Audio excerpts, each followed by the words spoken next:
Mamfi, they can celebrate Ohum with you, but it's Akuapem for Mamfi. For now, what to find on by and catch you with the number of you. Oh, we hope that this year's festival is going to be like very excited. It's going to be something different, you know. So we inviting all our friends, our sisters, everybody to come and celebrate this Ohum festival. And you know, don't forget to come alone. You have to come with your people for the community or for everyone in Mamfi to know what is going on. This is our culture. We need to sell we want our culture. This you don't mind. So please, we are begging you all to come in numbers to support this year festival. Give shout out to you. Oh, shout outs to all K-Show Boy Entertainment Boys. You know, we're all pulling up.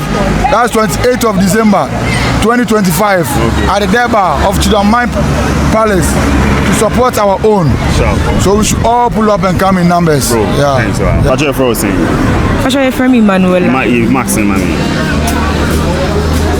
Your first name? Your friend Mammy Jibia. Mamfi for you home. It's a catch up on a Mumbrana and oh, okay. Pacho Yechia Obibiara or Shane. Nyamepa efi ena kosi next week and na etwaso Mamfi Akuapem yeri Ohum afashion intina yereton safre obibiara say oye Mamfi new say unye Mamfi new say impo wa kwentu say brana beka ye ho na ye nyina ye ndi Ohum no that's madam beka samami uze say man for you home nti kabibi na invite your mom to Akuapem for mbra na ya mobibiara afishia pa safisi say ne yeti ase na bibia kwaso ye maye nyankopon ya adom ochsena kwasi eye mafefo Ohum obi owo ba bia wo modenga no mmra na ye fo domodom asumje nkabom ma ne ye hia o mafi se na be ya mafi be fa ne ntamapa efra bido bibia asimo obi afishia pa big man abi go talk kabibi this is that kabibi now we kabibi invite man we dem shout out to boys in shout out the body number yeah shout out to Nanama Asabia yeah campus one musunya na obi amara na afi festival never say one side Uniba boss kabibi Mamfi bedi Ohum ti invite one to kwan Akuapem finyina number oh chale minua no ma mo amanone mo amowo Accra Koforidua Kumasi baby biara aya munua prince na ka say nana prince ba akopɛ eye asafu juma na yeguso no for preparation for ochina na me ya adoma asafu san a ye benom ti yetu nsa fro bibia se mumra yemfa nka bom ne ba akoye enhia yesia ya ache ti mumra fie ni enhia ne yenye ye ni kakra ye beka che won adofo e wo akwantum ya de nyina se emre na so afi erba so ye expect to be a wo akwantum bia bra na be support na enye fe boss mommy kabibi Mamfi fono show unti catch on maybe on mbra fie na ye Ohum na efe okay na ye pese obia beba na ye ma di Ohum na Ohum na efe ye na Mamfi hin embom ye nyina ye kan ye hombom na ye ndi Ohum na ye fe esiesi ekrom na ade nti obia mra na ye nyina ye mmoya na bibia enkoso aso okay sana afibia ye no no ye Mamfi Ohum ye to safre obibia onge wa kwantum no edu sa tem ya ye mane ye fe eze mu am wa kwantum obeba ne nyina be bom na ye di Ohum na bibia so ye fe Michael din amanfo din nem ye puyo yes sir opani mi chao bi jozo nana Mamfi bedi Ohum afasha nti kabibi na invite Mamfi Akuapem de center of Akuapem we are strategically positioned ufi nkran be fa Mamfi fukufudi anase oro konkra be fa Mamfi ufi edukurum babi twam ekropon a o yedan ababisi Mamfi ti Mamfi de ekuru a ekuru viviti yari di ya Mamfi umi invite Akuapem fu nyina go so ba na ade san kura si den Mamfi de ubenya ka na ade akọ nti obi amra na Mamfi Ohum afide soronko kasonkra soronko kura invite Akuapem fu nyina so maka ye ho ni afashion fefe fanyera se nso ye da so ciao mejo so Mamfi bedi Ohum ti kabibi invite yo mo no mbra oh me invite seminua no police for the Accra for so mo na mbra ni ndi Ohum no na enye de enye fa nka wo mu nsina e from Mami Jo so Jo dem say me di Josephine Hey, Martin, that's Mete Mamfi police.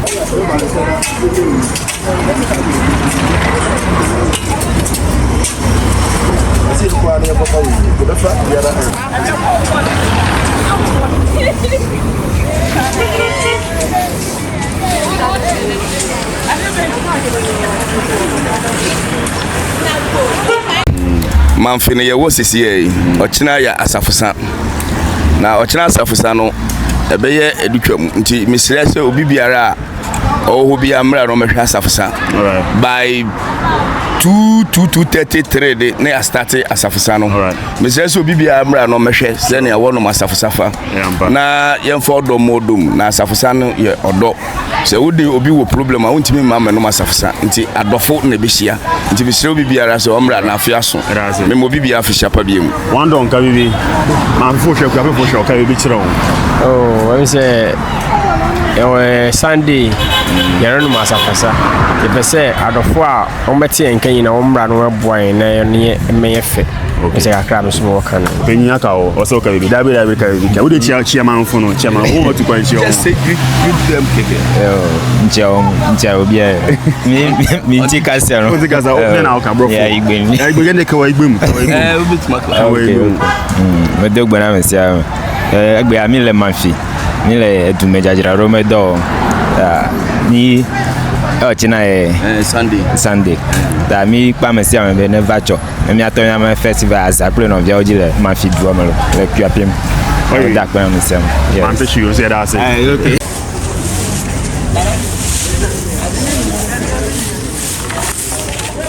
Aropani mi chiao Bijoso. na ye o Mamfi be di Ohum don't pause up David man. Mamfi be Ohum to invite boys and I go Akuapem for I just go talk to make everybody pull up. It's going to be a nice experience. So make everybody pull up and make come play. Lama. Okay. Bro. Yeah, Bama TikTok me over force. Okay. All right, Openi Mamfi be Ohum to invite Akuapem for Mamfi for no to kwai na okay, me my Mamfi man na official pa. Da obade na se ama afina baba tue afi bia ma video hom na nyame adom asan atu obi ade a ye stress Mamfi man obi bia wa kwantum bia kai se ye okrom ne Mamfi untumi yi onsoro enjine be bia obi a fodo na fa prepare won fa brand ye na yen kambom yen celebrate na da yen so Mamfi din no akwanum se na ye hwehwe no thank you ni di kan yeri asida be ma otweri ampong nyanko ogba ade se wa ma afe akwa aba betu yen afe asen atu yen biem na se ne yen na yenim no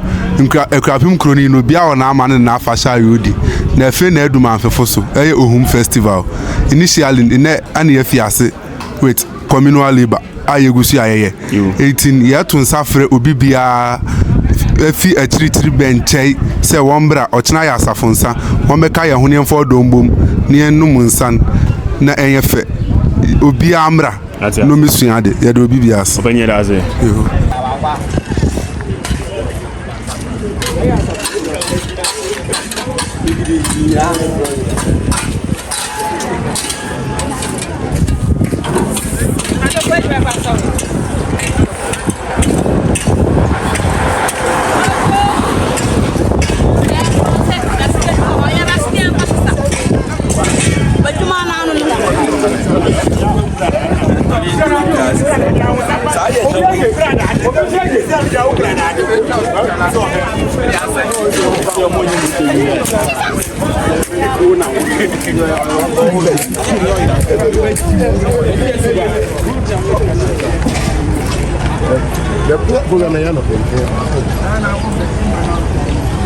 say what the befa daily activities and say we friends weekly activities na be see what Mamfi oh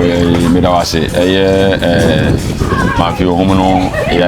on paper no ya start in there na ma no kwan so no ne mpanyine rukopo makobo kwan san wakan so kobo kwan wi a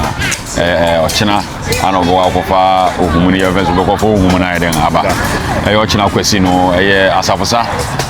ne the symbolize of unity and I can Mamfi mambo mo se obi a de ne sa ebeba ne ade na won aka bom no we ne se wade kuku kese if you osafonhene fi no de aba na ɛyɛ abusua wodi ade wo kurom ya ne mpanyine ne ade ɛne awawe ke ho wode won safu abom na safu ne ne sɛ obi bi sɛ wode be no bi di bibi gumu fie ba ɛbɛ den ana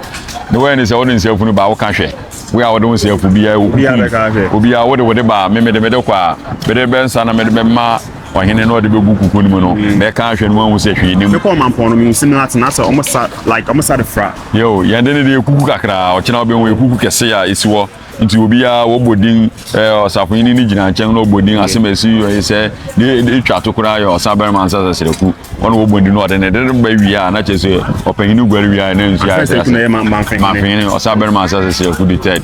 ono no ye Mamfi ne chidom hino of Akuapem nti ono no ready na afi ono ne Mamfi ready won afi ode ba wo kan bom no de ne be kan wia na kyese asi no won afrafra wo nga yimpa wo yimpa wia won ahye ne sɛ ne bi asenga gu kuku na obi a de ba no ono ko abusua fi ene kire say unity obi a woni ne wa asem no saada na asem ne tuatwa ene na we no ye asafosa no saa na asafosa ni nyina ache yen san ye frafra ne akabo ade chi joda na eye na ade chi joda no eye da ye kai won afim abusua bia wo kurum ya ni nipa bia afim so we open ne say akoro bia wo afim won awu ko ti payin ne betena ase ewo eye ahemfie ani mo wa Chidom Palace be the background so na won akai won awu no bobodin abusua bia de nsaba eno so ye nsen bi ya mo ne ade snap da so no de aban payin na payin de ayama ne ya tena ase age ayesi ye ne se ayi obi ayesi funu da on ye na ye sa joda no na afi de na wo mu ne se ye youth ne de ye ne payin abom apayin na me yankwa ye na jofa ebobo nu nson no ye vigil night candle possession that was the street in the wall Mamfi ni na obi a repue ya bi the candles and the brass band na ye him sinkwa na ya kai yanso mpanyina ye wonde awie no na no jofa no enumere no ya kai ye nu amba ye wi a festival na sen ahia buru nyada de we awoni paps na ye den we afi ye den so ya ayenfo asafsana na be kese se nesi nyame tia nyame ma ye adom na nesi ye ne betu ya na ye ne grand eno no ye be so ya osa ben man ne mpanyina betina pakam na wudu brada na ye week ma brada na Tuesday no na we ne se da wodidi nti no kwa fie ma won se joda no wosi wonidi beba Ohum no se guan some work edu joda Mondays and Tuesdays and when fufu so the same thing yo joda ha ye ni fufu na brada ni yedidi brada ni yende no friends ada ni wodidi ye fufu obia okumugban wodi fie wodidi wo kan sabum obia de ne satu aduan ni mu bitumu ba ufi na me abedidi bitumu ko yifi ni mu abedidi e akiro onuado na yedidi na bribia yeden akoso ye ya no mo se wi esi yedidi ana yi bone obia yi bibia woni mu fi ho nti joda no so yeda wotena se ka asem unu obia wasem wo abusua ni masada na wo yeden motena ase na wo mpanyina atwe no aka na ne ye ni wukuda so no ni wukuda so ni sada na ye ni education week nti afi ye AI exhibition school se wo kurum yare ye AI exhibition and ye san your quiz no so count ye say to desire na dey education week education day a ye ni nyina for mo fry ko school ni ade nti obi we be exhibition Presby Apostolic Methodist won na be san your quiz no wi a san your quiz and so what the background so wa any ade ye ni ukuda na ye da edi won ye yawda no ye sports day sports day start ya bogala bron na wokurom ya 8 teams police fu nyina aka na hine wokurom ya bron ya 5 ana wokurom ya wo pone ya wo akyeremade ya wo nyiresi ya wo raketwa ya wo erade ene ahembron na ngasa na wokurom ya nti a 5 yi ana wo ana ye de yen soro ya ba kon kan wa ofro apim buru ma yedin ya de ato kan ho ana ye kofa police fo kan ya fa bank fo so kan ana ye ball league nti league ni ya start be almost 3 weeks ni every weekend bia ye bo tie ni ya kodu ni ya final na final day ni na ya yawda no nti that day ni ya sports da ya friends Jersey day obi a hye ni Jersey bi owo na ya ko park no so police ene eradicatwa ana ya ko final the before na one bebo final no ye female soccer girls nso be di one na no 40 years and above nso be you no ye bote de won sada na ye sports ye wi na no jofa ne ye rep your jersey and so sports for na paps na okrum ya na ana ye be ye say na ye be say na fida no da ya ye ni na no I say obrabem nti no ye be hum kakra ye day time no ne ade e dey anjofa na we go to the pubs na ya sen akweden akwoto ya ye memory dane ye fruit memory dane ye fruit no start one nti area one if you are komampon something to YouTube paying bia with cars, brass band and spinners in a van yina to near corner sangaba. Into memory dano any idea ye be den ye be now kwesi dan where winning ya sorry ya platform a praso na ye bi activities in ana me I want paying dia wo be no na ye more of the youth programs I was na market. Manfona on person be feel catch me bi na for the FNS na wo mu say yenuamo madi bronya e wo obi manso apiadu momre fie yes frem afofo panyin na mofre nyina wo akwantum nyina so bia mre fie na yemfo do momni no masaposa na tweka bia wo fie fim yeyimfo na mobeke won na yenye bibia na esiesie yemakuro ni ntumpon afia yerisimu ye bo se bibia bekoso ye won ni amape bebre wo yen ani ma ye 2026 nyame ya adoma na no asemu yo ken ya mema ye bekoso ma fie be yo ntino ye frɛ ye ni akado ma wo ho ne ade obia ye den obi amra ma fi di eja wo obi amra ntokwa bibia ni wo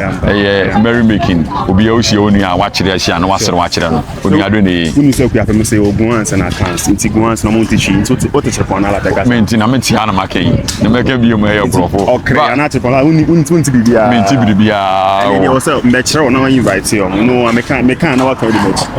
what I say no a creation and never bo Ohum bo Mamfi and never bo Ohum Mamfi no me could say square bebe me could say bebe square bebe ne no bone be fio ne no